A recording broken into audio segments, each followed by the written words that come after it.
My name is Deanna Morris. Bear with me, I'm getting a sore throat, so I apologize for the scratchy voice. For this assignment, my assigned text was the death of Horatio Alger. Sorry if I'm pronouncing that wrong. This source can be found in Readings for Writers on page 62 through 64. It was written by Paul Krugman in January of 2004, and it was published to The Nation. In this story, Krugman talks about how the possibility of achieving the American dream is depleting due to the increase in the gaps between the economic classes, and how it's harder to move between those classes. Essentially, the poor stays poor, the richer only get richer. More so about minority groups in a sense, talking about how the lower classes are struggling and it's harder for them now to get out of that lower class into middle or even higher class unless they marry into that situation. And the other two stories I am going to mention in this assignment, one of them is a letter written by Abraham Lincoln in August of 1862 and can be found in the same book, Readings for Writers, on page 45 and 46. In this letter, Abraham Lincoln is writing to an editor of the New York Tribune, Horace Greeley. Horace Greeley wrote an article about how Abraham Lincoln doesn't really have a direction to resolve the Civil War and the slavery behind it.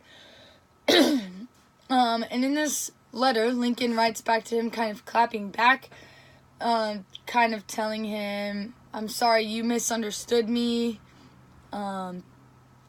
This is what I'm doing to resolve this.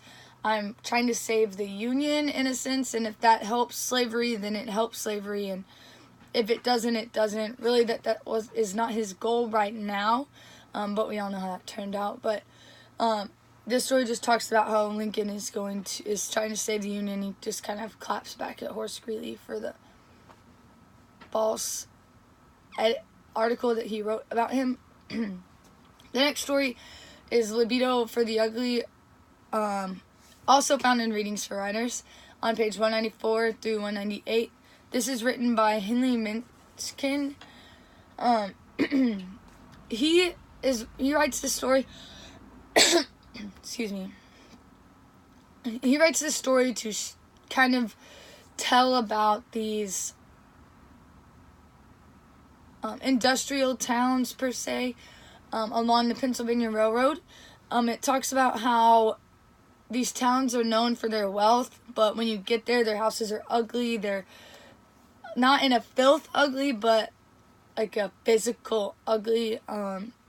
Paints are ugly. They're leaning over. They're just kind of trashed per se. And even though these people have wealth, they still continue to live this way. And he really just doesn't really understand that sense.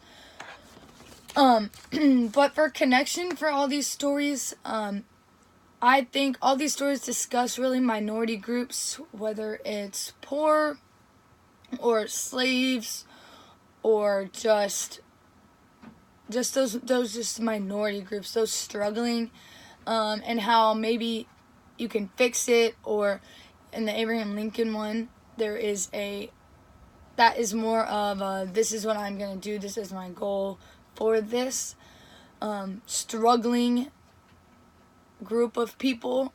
Right now, at that point, it was talking about civil wars, so slaves or those fighting in the Civil War that struggle to keep the Union together. These stories just kind of all together talk about trying to help those minority groups and bring attention to those struggling in that sense of those slaves, poor people, or even those wealthy people that want to stay living in those original houses that they kind of grew up in per se. So